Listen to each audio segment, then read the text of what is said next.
intanto dirigo, come diceva la dottoressa Barbano, il centro di riferimento per le scienze comportamentali e la salute mentale dell'Istituto Superiore di Sanità. È una struttura giovane, siamo nati, abbiamo voluto come gruppo di ricercatori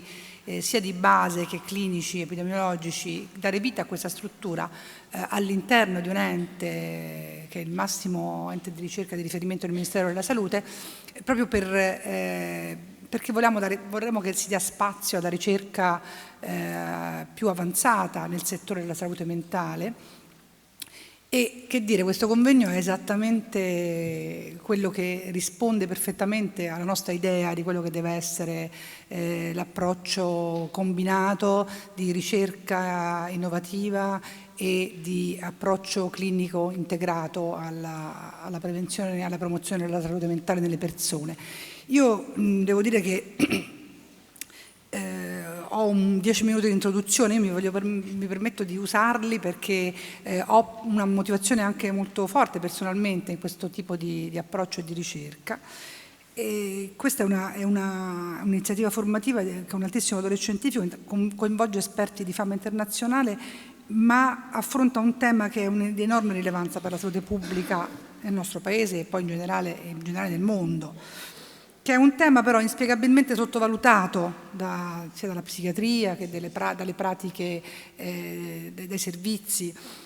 nonostante vi sia ormai una consapevolezza diffusa, basata anche sulle evidenze scientifiche, che il periodo neonatale e le prime fasi dello sviluppo dell'individuo sono centrali nel determinare la vulnerabilità e la resilienza nella vita di ogni individuo. Non devo citare soltanto Barker, l'intuizione di Barker negli anni '80 che partiva dalla vulnerabilità alle patologie cardiovascolari, che la storia di un feto nella sua vita prenatale, quindi la nutrizione materna, lo stress materno, potessero determinare esiti di salute e malattia nell'età adulta, si è estesa anche alle malattie mentali ormai. Cioè noi non possiamo più prescindere dal guardare a questa fase della vita nel ricostruire la storia di benessere e di malattia di un individuo. Vorrei introdurre appunto una scelta, una nota personale che, permettetemi, non è autocelebrativa. Io però mi serve a introdurre alcuni concetti che sono perfettamente rappresentati oggi poi nell'organizzazione di questo convegno. E io nasco come una ricercatrice, sono una biologa, quindi io nasco come una ricercatrice, una biologa del comportamento, quindi i primi passi della mia carriera da ricercatrice negli anni '80 sono stati lavorando su dei modelli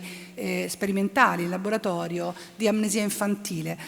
Studiavamo allora, cercavamo di comprendere quali fossero le basi biologiche dell'organizzazione di comportamenti complessi in modelli molto semplici o relativamente semplici di mammifero, quello dei topi e dei ratti neonati. Allora studiavamo gli effetti della neurotrofina NGF, no? La neurotrofina per cui Rita Levi-Montalcini ha avuto il premio Nobel.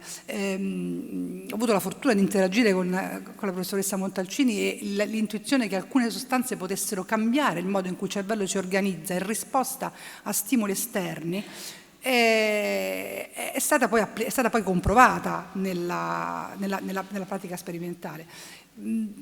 Quello che cercavamo di capire quindi come funziona il cervello infantile. Poi ho avuto la fortuna di avere un periodo di specializzazione all'estero, in quel tempio dell'etologia e delle scienze del comportamento all'Università di Cambridge, nel Regno Unito. E lì mi sono trovata in un progetto che invece studiava le basi biologiche del comportamento materno. Sono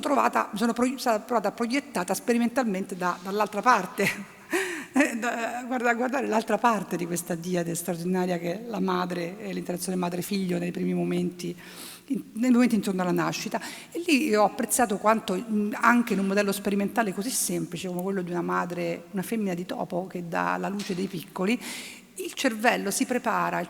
materno si prepara attraverso una serie di stimoli ormonali temporizzati a ricevere degli impulsi, degli stimoli che viene dai piccoli per organizzare la risposta materna nel modo migliore, e così via un'interazione dinamica di plasticità che è il cervello del piccolo e il cervello materno che si temporizzano, si sintonizzano per dare luogo alla migliore forma di attaccamento possibile, e questo in un modello molto semplice. Questo per dire che io non ho mai perso questa consapevolezza, grazie a questa esperienza, che il mio lavoro è stato essenzialmente guardare allo sviluppo, al neurosviluppo, quindi al neurosviluppo tipico e atipico. Ma non ho mai perso la consapevolezza che se non guardiamo quella parte lì non capiamo tantissime cose, non capiamo che cos'è una traiettoria di sviluppo tipico e come si può organizzare, come si può prevenire e promuovere la salute mentale nei primi anni della vita. Io direi che proprio guardare alla salute mentale perinatale significa guardare alla salute mentale dell'adulto. Oggi sappiamo tante cose in più rispetto agli anni 80-90, l'epigenetica ha fornito uno strumento, un metodo interpretativo di come l'ambiente può cambiare l'espressione di geni importantissimi per la plasticità cerebrale e per le funzioni complesse. Sappiamo che quello che avviene durante la gravidanza, per lo stress materno, l'esposizione a una sostanza chimica, un trauma, cambia il modo in cui viene letto il DNA, cioè quindi vengono metilati i cosiddetti dei geni che vengono silenziati e questi cambiamenti possono essere trasmessi addirittura alle generazioni future. Era impensabile questo soltanto 20 anni fa. Quindi sappiamo che ciò che viviamo già dai primi momenti dopo il concepimento lascia un segno sul nostro cervello e sul nostro organismo. E sappiamo anche, per esempio, che degli ormoni che venivano considerati, pensiamo all'ossitocina, induce le contrazioni del parto e stimola l'allattamento. Bene, questo ormone in realtà è una molecola importantissima che quando inizia a essere rilasciata nel circolo della madre che deve allattare la prima volta, viene anche rilasciata in zone del cervello importantissime, antiche, che hanno a che vedere con la relazione sociale e con l'affettività. Quindi questo ormone è un ormone in realtà anche della socialità.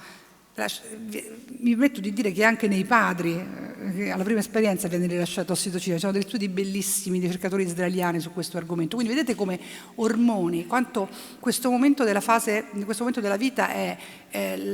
questa fase perinatale è l'espressione di una connessione strettissima tra biologia e fattori biologici fortissimi, ma anche fortissimi fattori psicosociali. Ed è importante appunto il fatto che oggi qui parliamo di un intervento biopsicosociale come un modo, un approccio importante per entrare in questa delicatissima interconnessione che è la relazione madre-figlio dall'inizio della gravidanza e negli anni poi a venire. C'è una cosa appunto, adesso devo un pochino, magari mi sono lasciata trascinare, ho visto che poi tra l'altro la dottoressa Polbi successivamente, oggi pomeriggio, parlerà proprio di questo aspetto specifico dello sviluppo neuropsicologico del bambino. In realtà torniamo poi all'argomento, mi sono lasciata trascinare, ma di cosa parliamo quando parliamo di depressione perinatale? In realtà stiamo parlando di una donna su 10, le stime sono impressionanti, sinceramente dovrebbe essere qualcosa di cui i servizi si preoccupano a livello diciamo, nazionale e a livello globale. Una donna su 10 si ammala di depressione, in realtà i gradi di severità sono variabili, dipendono da tanti fattori, dipendono dalla storia pregressa di una donna, dipendono dalle condizioni. È chiaro che essere poveri, non essere sostenuti, avere dei servizi che non funzionano o ad avere una scarsa coesione sociale e una scarsa qualità del rapporto coniugale, per esempio, aumenta il rischio che un mood depresso, che è quello che tutti il blu, no? Il postpartum blu, diventi veramente un quadro depressivo. Parliamo appunto di incidenza elevata e da un punto di vista diagnostico però, guarda caso, il DSM-5 e anche l'ID-10 la definiscono con i sintomi del quadro depressivo maggiore. Dunque manca una definizione diagnostica specifica per la depressione perinatale, il che è un problema, secondo me, questa è una mia modesta opinione, insomma penso che voi potete anche condividerlo, perché poi probabilmente parliamo di un ambito molto specifico che deve tener conto anche di sintomi pregressi o di segnali che non sono decisamente clinici ma che possono aiutare a prevenire e intervenire in tempo, anche perché viene messa a rischio non solo la salute della donna ma anche la salute del bambino molto spesso. Ora, di fronte a queste problematiche l'Istituto Superiore di Sanità se vogliamo è stato antesignano, già nel 2003 ha organizzato un corso sulla diagnosi e il trattamento della depressione postparto insieme alla dottoressa Milgrom dell'Università di Melbourne. L'approccio di Milgrom è definito biopsicosociale proprio perché cerca di intervenire su fattori biologici, sociali e psicologici della depressione. L'idea di base appunto è quello che ogni donna sia una storia a sé e che aspetti temperamentali e familiari, pregressi, disegnano una vulnerabilità, una resilienza alla depressione, che può essere peraltro aggravata anche da fattori socioculturali, cioè le aspettative che si hanno rispetto alla maternità. Pensate soltanto al problema adesso all'età, al ritardo dell'età riproduttiva e all'utilizzo di metodi di fecondazione assistita. Pensate all'impegno che molte donne hanno, anche la clinicizzazione del concepimento e la clinicizzazione della gravidanza, quanto poi riducendo la quantità di figli è aumentato il valore stesso della maternità del figlio e quanto questo crea poi su una donna un'aspettativa sociale e culturale che non corrisponde poi ai supporti che nella società la donna trova. Quindi questo, penso che in questo senso soltanto un intervento biopsicosociale ci possa aiutare e sono interventi che vanno validati. Già negli anni recenti l'Istituto Superiore di Sanità si è posto l'obiettivo proprio di arrivare di valutare la fattibilità e l'efficacia di un intervento di questo tipo e quindi di definire anche modalità di screening che siano applicabili nella realtà italiana, anche nelle diverse realtà italiane, perché l'Italia come sappiamo geograficamente è divisa nei modelli, negli approcci, però abbiamo bisogno assolutamente, questo lo dico come Istituto Superiore di Sanità, di modelli condivisi e validati e soprattutto di modelli economici, ma non perché costano meno, ma perché sono spesso poi i più semplici da applicare per raggiungere le persone. L'ultima cosa che volevo dire è che questo è il motivo per cui siamo qua, anche che l'Istituto si è fatto promotore ci ha fatto anche coordinatore insieme a 11 regioni italiane di uno studio sulla prevenzione e interventi precoci nella sofferenza psichica e nella perinatalità. Insieme all'Università degli Studi di Brescia 11 regioni hanno aderito a questo studio e oggi spero che poi ci siano anche delle esperienze che vengono da differenti realtà regionali, perché questo è il primo passo per una diffusione anche capillare di informazione, ma anche di possibilità di applicazione di politiche preventive. Più tardi ci saranno vari interventi, spero che ci sia anche l'intervento sulle donne migranti, perché quello è un altro aspetto importante che ha cambiato, che ha un impatto notevole sui sistemi di assistenza psichiatrica e psicologica del nostro Paese. E concludo e lascio spazio per interventi dicendo che questa iniziativa è un'iniziativa che io veramente auspico che si faccia in tutte le regioni italiane, anche nelle situazioni più difficili dove non c'è la tradizione veneta all'organizzazione dei servizi e alla formazione degli psicologi sul territorio. E rientra perfettamente nell'orientamento del nostro centro e io mi impegno a far sì che questa iniziativa venga replicata, che vada avanti e si doti di strumenti ulteriori anche per la ricerca. Individuare e diffondere strategie semplici di trattamento precoce, di prevenzione, cogliere il disagio prima che diventi malattia. Credo che questo sia un punto centrale, divulgare modelli clinici organizzativi multidisciplinari e di provata efficacia, validarli perché diventino poi trattamenti che possono essere diffusi ai servizi territoriali. E mi permetto di concludere dicendo che ci sono importantissime prospettive di ricerca, leggendo poi i contributi dei vari relatori, anche rileggendo da ricercatrice, perché questo argomento mi ha sempre appassionato, le tematiche più avanzate, ci sono tantissime cose che si possono fare anche utilizzando proprio sia da un punto di vista di ricerca psicologica di base, quindi sugli strumenti e sul funzionamento dei servizi, sia dal punto di vista anche di identificazione di biomarcatori che si accompagnano al disturbo o